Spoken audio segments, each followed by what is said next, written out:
नमस्कार, ମୁଁ ସାତ୍ୟକ ମିଶ୍ର। ଦର୍ଶକ ବନ୍ଧୁ, ବର୍ତ୍ତମାନ ଇଲେକ୍ସନ୍ ଆରମ୍ଭ ହେବାକୁ ଯାଉଛି।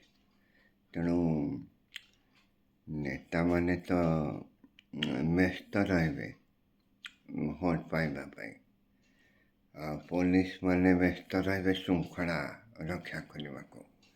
ଆମେ ନାଗରିକ ହିସାବରେ ଗୋଟେ ବଡ଼ କର୍ତ୍ତବ୍ୟ କରିବାକୁ ପଡ଼ିବ।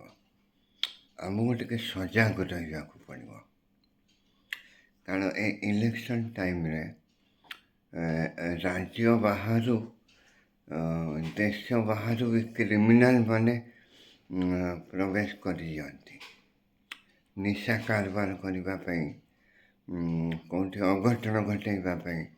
ସେମାନେ ବିଭିନ୍ନ ସ୍ଥାନରେ ଲୁଚିକି ରହିବେ। ତେଣୁ ଏବେଠୁ ଆମକୁ ଟିକେ ଦୃଷ୍ଟି ଦେବାକୁ ପଡ଼ିବ, ସେମାନଙ୍କ ଉପରେ ନଜର ରଖିବାକୁ ପଡ଼ିବ।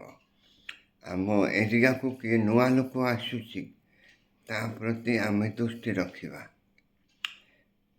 ସନ୍ଦେହ କରୁନଥିବା ଜାଗାମାନଙ୍କରେ ପୋଲିସମାନଙ୍କୁ କହିବା ସେ ଜାଗାମାନଙ୍କରେ ତନଘନ ପରୀକ୍ଷା କରନ୍ତୁ, କାରଣ ଇଲେକ୍ସନ୍ ସମୟରେ କିଛି ବିଘ୍ନ ଘଟାଇବା ପାଇଁ ରାଜ୍ୟ ବାହାରୁ ଦେଶ ବାହାରୁ ବିଶୃଙ୍ଖଳିତ ଲୋକ ଆସନ୍ତି।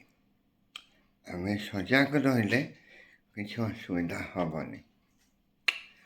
ମୋର କହିବାରେ ଟିକେ ଅସୁବିଧା ହେଉଥାଇପାରେ, କିନ୍ତୁ କଥାଟା ବହୁତ ଜରୁରୀ। ଆପଣମାନେ ପରସ୍ପରକୁ ସାହାଯ୍ୟ କରନ୍ତୁ, ଆଉ ଭଲରେ ଇଲେକ୍ସନ୍ ହେଇଯାଉ।